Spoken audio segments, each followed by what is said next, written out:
Considérons une fonction f qui est définie au voisinage de 0, sur un intervalle ouvert contenant 0. Et supposons que on connaît la valeur de f en 0, donc je connais f de 0. Donc le graphe de f passe par ce point-là. Et ce que je veux, c'est approximer f sur un voisinage de 0, donc approximer f sur un petit intervalle ouvert contenant 0. Je veux approximer f, une valeur approximative de f sur cet intervalle-là. Donc si je prends un x ici, quelle doit être la valeur de f de x? Ou une approximation de la valeur de f de x. Donc si la seule chose que je connais à propos de f, c'est f de 0, il n'y a aucune raison de penser que f de x doit être plus grande que f de 0. Ni que ce soit plus petit que f de 0.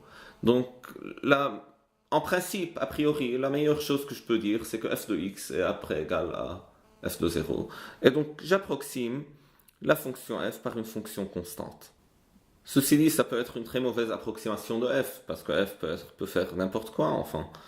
Mais si la seule information que je connais à propos de f, c'est la valeur de f en 0, et je n'ai aucune autre information, donc logiquement, je dirais, il n'y a aucune raison de dire que pour ce x-là, f de x doit être plus grand que f de 0. Donc c'est pour ça que je prends la fonction constante f de 0 comme une première approximation de f lorsque je travaille au voisinage de 0. Supposez par exemple que f est la fonction température et t et le x, bon, c'est la variable temps. Donc ici j'ai le temps par exemple et ici j'ai la température sur l'axe y. Et donc si je vous dis que à ce moment-là la température est par exemple de 15 degrés et je vous demande à votre avis quelle doit être la température dans 30 minutes. Et donc en principe si vous n'avez aucune autre information, vous allez dire bon, meilleure approximation, meilleure chose que vous pouvez dire, c'est que dans 30 minutes, la température est de 15 degrés. Vous n'avez en principe aucune raison de penser que la température sera plus grande ou plus petite que 15 degrés. Donc maintenant, si je vous dis que la température en ce moment-là, c'est de 15 degrés, donc je dis f de 0 égale 15 degrés, égale 15. Donc le temps 0, c'est juste maintenant. Et si je vous donne une information supplémentaire, je vous dis qu'on est en début de soirée, et bon, quand le temps passe maintenant, donc à cette heure-là de la soirée, il y a une baisse de température en moyenne de 2 degrés par heure. Donc je peux dire que f' de 0, c'est égal à moins 2. C'est ce que ça veut dire. Si je vous dis en ce moment-là, la baisse de température en moyenne, c'est 2 degrés par heure, ça veut dire la variation de la température par unité de temps, ça doit être moins 2. Donc la dérivée, c'est moins 2. On va pouvoir dire que si la température baisse de 2 degrés par heure, donc en une demi-heure, ça devrait baisser de 1 degré. Donc ma meilleure approximation de la température dans 30 minutes, ça doit être les 15 degrés moins le 1 degré de baisse de température, donc ça doit être 14 degrés. L'idée, bien sûr, c'est que vous connaissez f en 0, vous connaissez la valeur de la dérivée de f en 0, donc vous savez qu'en 0, le graphe de f est tangent à cette droite-là qui passe par 0 et qui a une pente de moins 2. Et donc, dans ce cas, votre meilleure approximation de la fonction f au voisinage de 0, c'est cette droite-là. Donc vous la complétez. Et vous aurez une approximation de f. C'est raisonnable.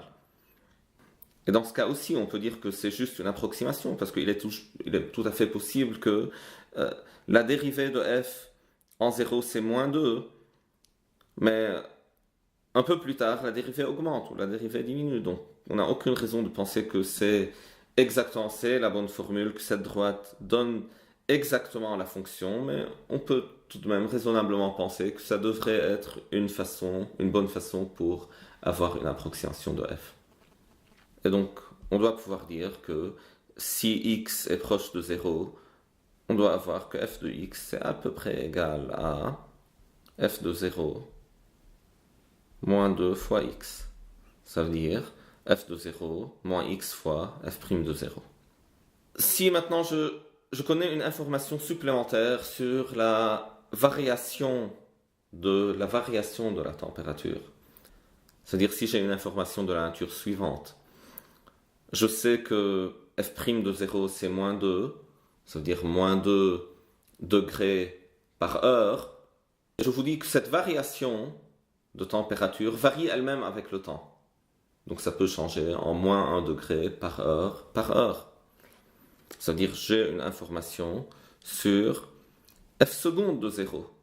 Et si j'ai une information sur f seconde de 0, bien sûr l'idée c'est d'utiliser cette information sur f seconde 0 pour corriger notre connaissance de f' et utiliser ces informations-là pour recorriger la valeur qu'on connaît de f. Un autre exemple concret, je trouve, c'est encore une fois lorsque la variable c'est la variable temps et f c'est une fonction position d'un objet donné sur un axe. Si par exemple vous tenez d'un côté d'une route, donc vous êtes ici, à ce niveau-là, et qu'une autre personne est de l'autre côté de cette route-là. Donc on a une personne qui est debout ici. Donc supposons qu'on s'amuse à localiser à chaque instant cette personne. Donc on choisit par exemple un axe donné. Donc voilà l'axe, un axe. Et donc je dis ça c'est 0. Et à un instant donné, par exemple, la personne se trouve ici. Et donc cette valeur-là, donc cette grandeur-là si vous voulez, c'est f de x. C'est la grandeur qui me donne à quel niveau de cette rue-là cette personne se trouve. Donc si à chaque instant vous pouvez voir cette personne, donc vous pouvez la localiser en permanence, en toute précision si vous avez les bons appareils de mesure, et donc on n'a pas besoin d'approximer quoi que ce soit. Mais supposons par exemple qu'il y a un camion qui passe parfois dans cette rue, et il vous coupe la vue. Et donc le camion passe, disons, assez vite, et donc supposons qu'il vous coupe la vue pour, je sais pas, pour 3 secondes ou 4 secondes. Et donc, vous êtes là. Et supposons que l'instant t égale 0, c'est l'instant à partir duquel vous avez arrêté de voir cette personne-là. Et donc, l'instant à partir duquel vous devez commencer à deviner où cette personne se trouve. Donc, l'idée est la suivante. Si au temps t égale 0, la personne était immobile. Donc si à la dernière fois que vous avez vu cette personne, elle était immobile à un instant donné. Et donc au temps x, où x est plus petit ou égal à 3 secondes, c'est le temps de passage de ce camion. Si la personne était immobile, vous n'avez aucune raison de penser qu'elle a commencé à bouger. Bon, ça, si la personne est immobile, c'est la seule information que vous connaissez. Je veux dire, si elle était là, la personne, elle devrait toujours être là. Dans ce cas-là, vous pouvez dire que f de x c'est à peu près égal à f de 0. Maintenant, si à l'instant 0, vous connaissez la position de la personne là, donc vous connaissez f de 0, mais vous savez en plus que la personne se déplace. Par exemple, vous connaissez sa vitesse, 1 mètre par seconde par exemple. Donc essentiellement, vous connaissez la variation de la position en fonction du temps, ça veut dire la vitesse. Donc vous connaissez f de 0, la position, et la vitesse sera f' de 0. Alors, quelle est la meilleure approximation de f de x? Maintenant, vous avez une connaissance, une information supplémentaire sur la fonction, sur cette fonction-là. Vous connaissez f' de 0. Donc, logiquement, si je sais que la personne se déplace, par exemple, dans cette direction à une vitesse de, disons, je sais pas, 1 mètre par seconde,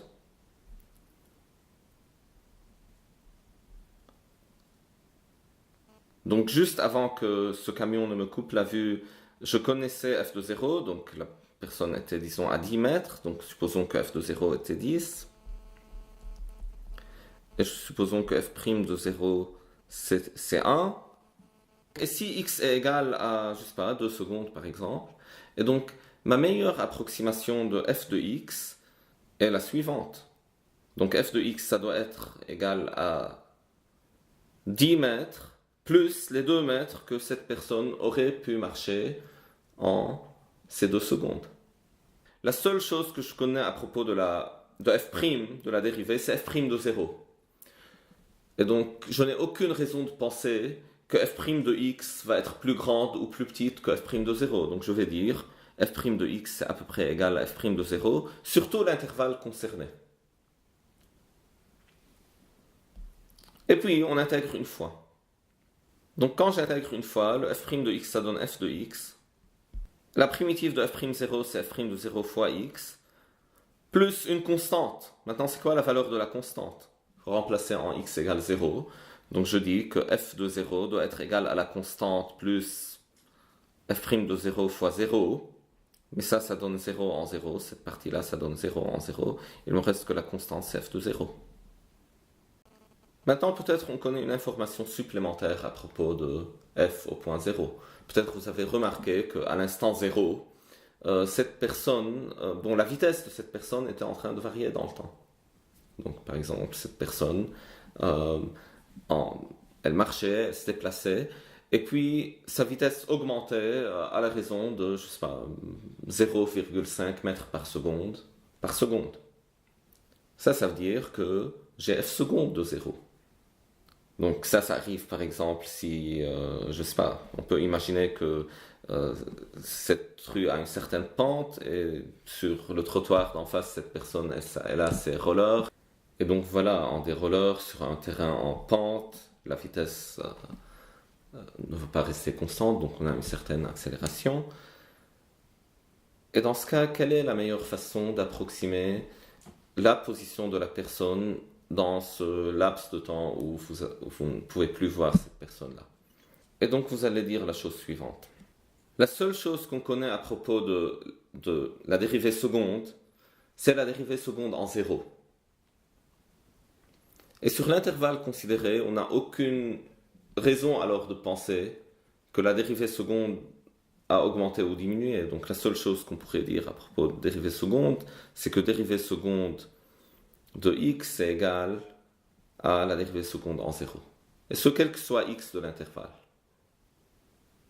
Et en intégrant une fois, donc la primitive de f seconde de x, f' de x, ça doit être égal à f seconde de 0 fois x plus une constante.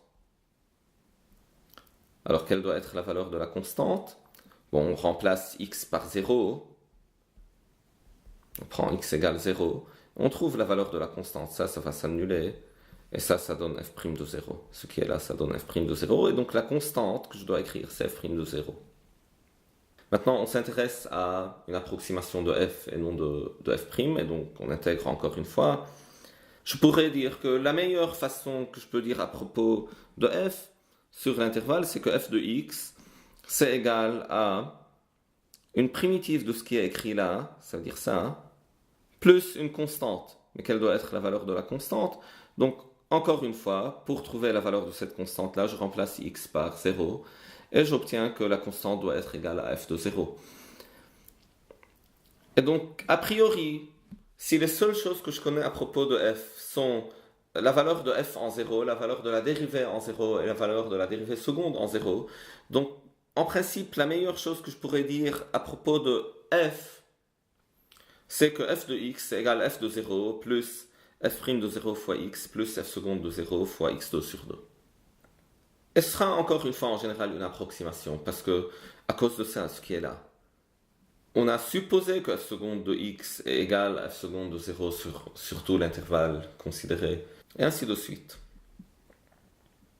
Supposez que vous connaissez f de 0, f' de 0, f seconde de 0, et la dérivée d'ordre 3 en 0. La seule chose en principe que je connais à propos de la dérivée troisième, c'est la valeur de la dérivée troisième en 0. Et donc, la première supposition, c'est que la dérivée troisième de x est égale à la dérivée troisième en 0. Et ce sur l'intervalle considéré. Et en intégrant une première fois, une deuxième fois, on va trouver la valeur une approximation de la valeur de f', juste comme avant, avec f' à la place de f. Et ici, on intègre encore une fois. Et donc, la meilleure chose qu'on pourra dire à propos de f sur l'intervalle, c'est que f est la primitive de ce qui est écrit là, plus une constante. Donc la primitive, une primitive, c'est f' de 0 fois x, plus f seconde de 0 fois x2 sur 2, plus f3 de 0 fois x3 sur 3 fois 2, 3 factoriel. Donc ce 3 fois 2 vient du fait qu'on a intégré 3 fois une constante. Donc cette constante-là, Une première fois, ça donne la constante fois x. Une deuxième, la constante fois x2 sur 2. Et la troisième intégration donne la constante fois x3 sur 3 fois 2. Et c'est ainsi que le n factoriel apparaît dans l'expression des développements limités. Et pour la constante, donc on remplace x par 0.